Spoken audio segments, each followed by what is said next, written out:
Ертеде бір бай кісі болыпты. Ол бұл дүниеде қол жеткен нығметтерінің барлығына риза болса да, қалап алған жарына көңілі толмапты. Әйелінің мінезі, жүріс-тұрысы, қонақ күтімі, сөзі мен күлкісі де оның қолайына жақпапты. Бір күні ол Данагөй қарттың алдына келіп жүгініпті.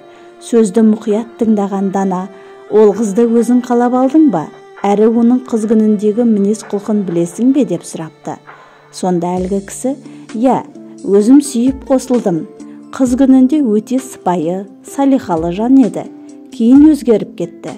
Қыз күнінде қыздың бәрі жақсы, жаман әйел қайдан шығады дегендей, соның сырын өзім де білмей басым қатты» депті.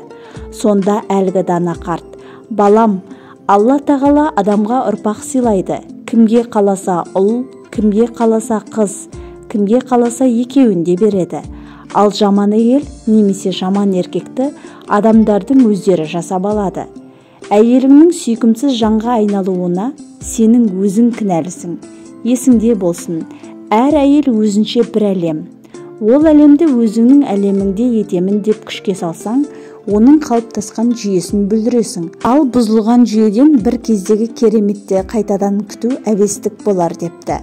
Сөздің мәнісін түсінген әлгі адам сана таразысына салып, өзінің әйел алдындағы жауапкершілігін әділ әрі толық өтей алмағандығы үшін әйеліне өзіне қарсы қойып алғандығын, соның нәтижесінде оның сүйкімсіз жанға айналып кеткенін ұғып, жақсы жерге келген келін келін, жаман жерге түскен келін келсап деген халық даналығының мәніне бойлап, іштей қатты өкініпті.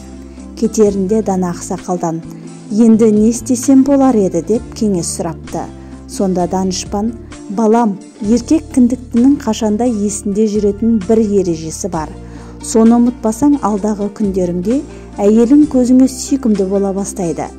Қыз деген нәзік үміт пен аяулы сезіммен ғұмыр кешетін нәзік жаратылыс.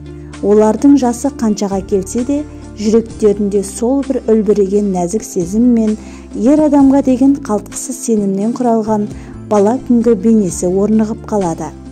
Жүректеріндегі сол кішкентай қыз, ол ақсамайлы әже болса да, сол балғын пәк күйінде қала береді.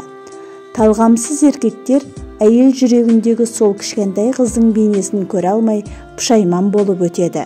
Әйелің қаншайым болса да, отбасы ошақ қасындағы күлді көмеш шаруа әйелі болса да, олардың жүрегінде мәңгілік қартаймайтын қыз бейнесі барын ұмытпа. Талғампаз болсаң, сол бейнені көре аласың. Көре білсең, әйеліңді мәңгі ардақтап өтесің. Әйелді аяласаң, өміріңнің қалай нұрға бөленгенін байқамай қалатын нағыз бақытты еркекке айналасың. Ер азаматтың бақытының ережесі осы депті сабырлы үнмен.